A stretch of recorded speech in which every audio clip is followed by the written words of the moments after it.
자, 호흡을 좀 가다듬고 이제는 공시를 통해서 또 시장을 들여다보는 시간입니다. 전자공시생 블로그 운영하고 있는 장우진 팀장 금요일 함께하겠습니다. 어서 오세요. 네, 반갑습니다. 네. 자, 믿을 건 정직함인데 더디 가더라도 그렇죠. 3월 달에는 전자공시를 집중적으로 들여다봤던 게 이제 자동차 부품 쪽이었던 것 같아요. 네네, 하지만 이제 맞습니다. 실적 기반해서 주가도 강했고. 네네, 네. 그렇죠. 안 그래도 저도 어제 리뷰를 좀 해봤었는데 네. 제가 발표한 종목들 중에서 최근까지 올랐던 것과 내렸던 것들 보니까 반반이더라고요. 근데 유난히 자동차 부품주들은 좋았어요. 네. 그러니까 제가 좀 생각을 해봤더니 실적주더라고요. 음. 3월에 초에 발표했던 이제 실적이 좋았던 기업들이라서 지금도 이제 실적 시즌이니까 그렇죠. 실적이 좋은 기업들이 앞으로도 퍼포먼스가 좋을 가능성이 높지 않을까 그런 생각을 좀 해보게 됩니다. 과거에는 물론 그때그때 다르긴 했는데 실적 어닝 그 트라우마는 아니고 징크스라고 하잖아요. 실적이 좋으면 주가가 거꾸로 가고 그렇죠. 실적이 나쁘면 또 거꾸로 가고 거꾸로 가지는 않아요. 실적이 나쁘면 나쁜 대로 안 좋고. 네. 자, 그런 게 우리나라 주식시장에 좀 이상한 생리였는데 특히 삼성전자가 많이 그랬고. 그렇죠. 근데 최근에는 보면 좀 패턴이 좀 달라지긴 했는데 현대차나 기아차 실적들이 뭐 계속 좋잖아요. 그렇죠. 이따 또 준비하신 것 같은데. 네. 자, 실적의 정직성을 따라가는 것이 원래는 정상인데 정상으로 좀 돌아가는 건지 모르겠습니다만. 자, 봅시다. 근데 결국 선반영이 이슈겠죠. 그러게요. 시장에서 미리 알고서 얼마나 반영했느냐. 네. 그게 관건이 될 것 같은데. 그래서 이제 컨센서스 대비해서 얼마나 시장이 상회했느냐. 눈높이. 이게 굉장히 중요한 것 같습니다. 네, 첫 번째 기업부터 보죠. 첫 번째 기업은 이제 간단하게 설명드릴 건데 그 CNC 인터내셔널이라는 CNC 인터내셔널. 네, CNC 인터내셔널. 그 색조 화장품을 중심으로 하고 주로 립밤 쪽 제품을 ODM으로 판매하는 회사예요. 네. 근데 색조 화장품 딱 얘기를 들으면 생각나는 게 있죠. 이게 리오프닝 때 마스크를 벗으면 수요가 늘어나는 제품들입니다. 뭐 상식적으로 많이. 그렇죠. 그러니까 립밤은 사실은 마스크 쓴 상태에서는 쓸 일이 별로 없잖아요. 그래서 마스크를 벗으니까 이 립밤 관련된 제품들의 매출이 실제로 많이 늘어날 것 같습니다. 그래서 1분기 매출액이 462억에 영업이익이 60억이었는데 이게 컨센서스를 이제 매출액은 17%, 영업이익 같은 경우는 31%를 상회했어요. 네. 그 최고 그러니까 컨센서스가 제일 높았던 것 대비해서도 영업이익이 한 19%를 상회했거든요. 그래서 분명히 이제 좋은 실적을 기록한 건 맞는데 앞으로 그러면 이게 더 좋을 거냐 이게 관건인 거잖아요. 네. 그러니까 회사 얘기를 들어보면 생산량 자체가 1월에 600만 개, 그다음에 2월에 600만 개, 근데 3월에 800만 개로 늘어났어요. 그러니까 캐파가 늘어나면서. 그러니까 3월 캐파를 감안해서 앞으로도 계속 늘어난다고 계속해서 매출이 발생한다 그러면 2분기 이후에 실적은 좋을 수밖에 없거든요. 그리고 1분기에는 일회성 비용이 반영이 됐기 때문에 일회성 비용을 감안했을 때 이 영업이익률 자체는 또 2분기 이후에 더 높아질 수 있다. 그리고 추가적으로 증설까지 진행하고 있어서 앞으로 실적에 대한 뭐 기대감이 굉장히 높아질 것 같긴 합니다. 근데 아까 말씀드렸던 것처럼 선반영에 대한 이슈가 좀 있을 수 있죠. 선반영이라고 하면은 이미 세상이 다 알고 있다. 주가가 이미 반영했을 수 있다. 아. 네, 그 가능성은 좀 염두에 될 것 같습니다. 그 색조 화장품 중에 립밤이 주력인가요? 네, 립밤 여기. 립밤. 아유, 좀 웃으려고 그랬는데 이 중년 남성들이 네. 립밤을 많이 써요.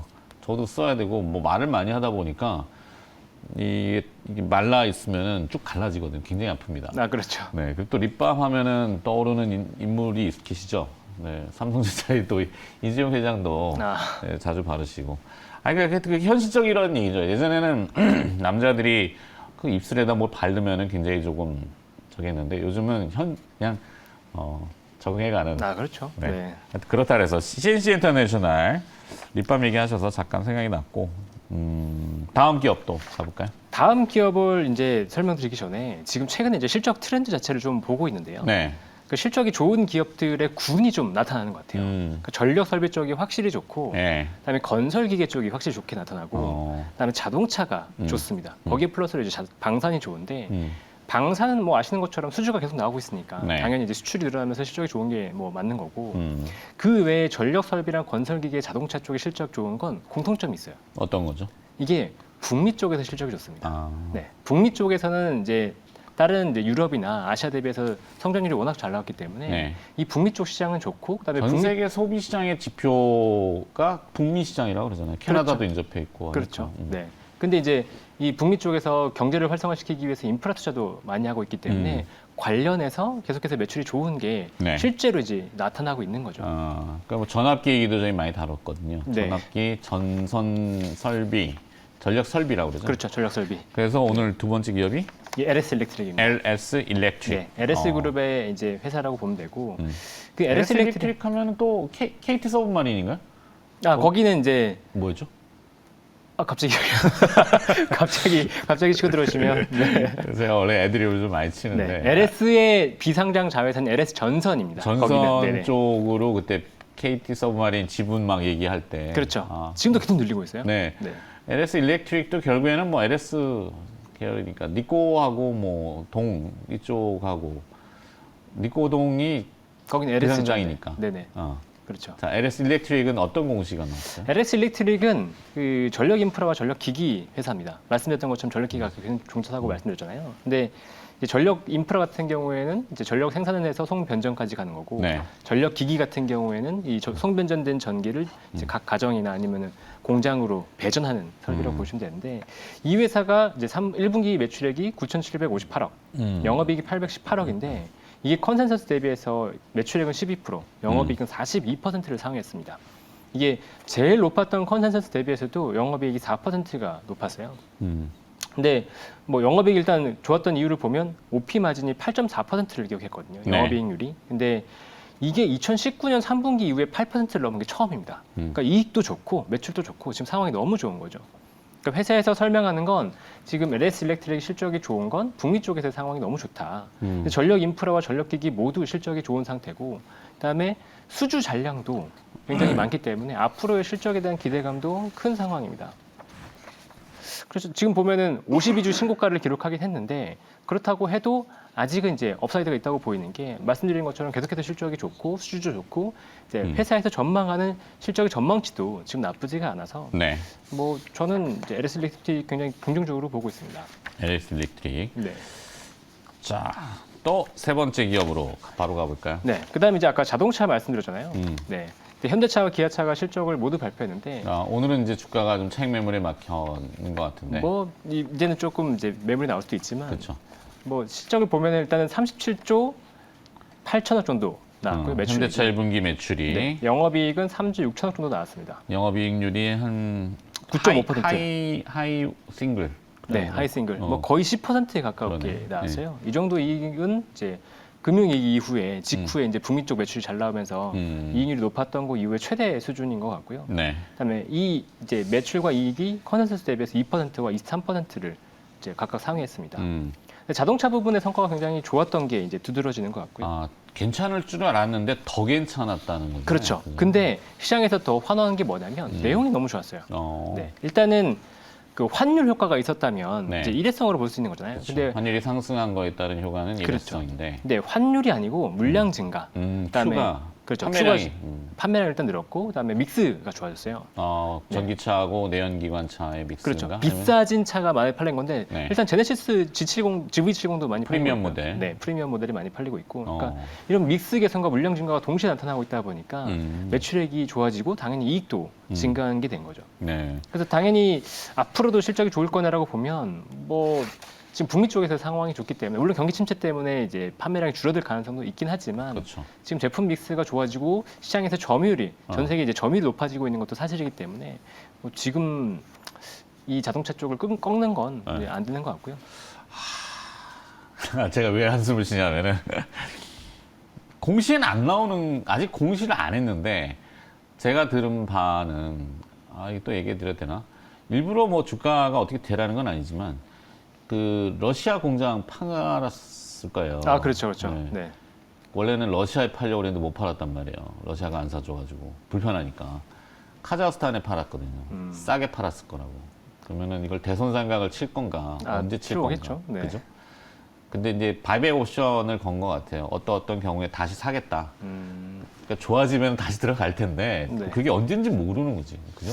그렇죠. 그게 이제 현대차에 제가 봤을 때는 지금 1분기 실적은 나왔고 2분기 실적에는 과연 어떻게 영향을 줄 건지가 궁금해서 그래서 기회를 더 편하게 보시는 것 같긴 해요. 네. 추적을 나중에 좀 해주시고 혹시 공시 뜨면은 바로 알려주시기 바랍니다. 네, 맞습니다. 현대차는. 네. 자, 기아 이번에 또 네 번째 기아. 잠시만. 이게 현대차가 저기 이제 화면에도 여기 안 나오는구나. 네네. 그 현대차가 이제 주주 가치를 제고하는 정책을 발표했어요. 이 보면은 배당을 이제 순이익 기준에서 배당 성향을 25%로 늘린다고 말했고, 연간 배당을 그렇죠, 연간 배당을. 그다음에 이제 분기 배당을 이제 실시하겠다고 했고, 네. 자사주를 매년 1%씩 소각한다고 발표했습니다. 오. 네, 그러니까 이게 이제 대충 계산해 보니까 한 5, 6% 정도 돼요. 아, 네, 연간 물론 이제 주가가 올라가면 이제 배당 수익률 자체 낮아지긴 하지만 네. 이 정도면 수익률이 굉장히 높은 정책이고 이제 현대차 같은 경우에도 이제 주주를 본격적으로 생각하는 정책을 편다라는 측면에서 외인들도 좀 더 선호를 할 수 외국인 있는 투자자들한테 네, 그런 상황이 매력적인 포인트가 되는군요. 네. 좋습니다. 자, 그리고 네 번째 기업. 기아도 기아. 실적이 좋았습니다. 네. 매출액이 이제 23조 7천억, 그다음에 영업이익이 2조 9천억 정도 나왔는데 역시나 컨센서스를 매출액은 2%, 영업이익은 한 24%를 상회했어요. 근데 여기도 보면 영업이익률이 12.1%거든요. 네. 그러니까 12.1% 그러면 뭐 다른 기업들 뭐 많이 있으니까 잘 이제 느낌이 안 나실 수 있는데 일단 테슬라보다 높게 나왔고 저 완성차 업체 중에는 최고 수정도의 네. 수익률이 나왔습니다. 근데 이 배경을 보면은 당연히 이제 ASP 차량 단가가 높아진 게 가장 컸고요. 그다음에 차량 판매량이 증가한 것도 굉장히 컸습니다. 그리고 제품 믹스도 역시나 기아차도 개선이 됐고요.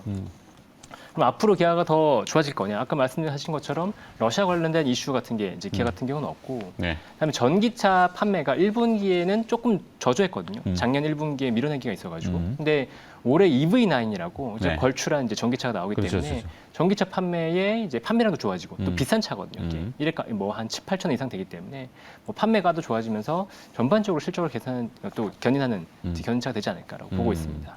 자, 건설기계 쪽 기업 두 개가 있는 것 같은데 요거 네. 두 개 합쳐가지고 연달아서 네. 시간이 조금 더. 네, 알겠습니다. 그러니까 안 그래도 이제 그 간단하게 말씀드리려고 했는데 이제 건설기계 방금 말씀드렸던 것처럼 북미 시장에서 상당히 좋았단 말이에요. 그러니까 현대건설기계와 두산바켓 모두 보면 네. 북미 쪽에서의 실적이 굉장히 잘 나오면서 어닝 서프라이즈를 기록했습니다. 근데 두 회사가 공통적으로 얘기하는 게 뭐냐면 비주거용 건설 쪽에 이제 수요가 되게 크다. 네. 그리고 비주거용 건설의 수주 잔고나 이런 걸 봤을 때 앞으로도 실적이 계속 좋아질 가능성이 굉장히 크다라고 얘기했다는 거죠. 그러니까 과거에는 건설기계 사실은 중국 동향에 의해서 많이 움직였는데 네. 지금은 북미 인프라 투자도 계속되고 있고 그리고 아시다시피 이제 반도체와 자동차, 2차 전지 쪽 그 공장. 설비 투자가 계속 들어가잖아요. 그리고 또 전력, 에너지. 그렇죠. 그러니까 그런 쪽에 투자가 계속 들어가면 당연히 이제 건설 관련 장비들도 계속 들어가기 때문에 현대건설기계와 두산바켓 같은 경우에는 이제 좀 계속해서 지켜봐야 되는데 밸류 같은 경우에는 두산바켓이 좀 더 편해요. 아, 그렇죠. 네, 그래서 두산바켓을 최근에 이제 다시 주목하는 계기가 되지 않을까 이렇게 보고 있습니다. HD 현대건설기계하고 두산바켓. 네, 두산바켓. 네, 오늘 여러 가지 기업들을 봤는데 이 중에 그래도 선택한다면 강요드리는 건 아니에요. 두산바켓. LS 일렉트릭과 두산바켓. LS 일렉트릭, 두산바켓. 자, 공시를 통해서 기업을 들여다봤고요. 전자공시생 블로그 운영하고 있는 장우진 팀장이었습니다. 고맙습니다. 네, 반갑습니다. 감사합니다.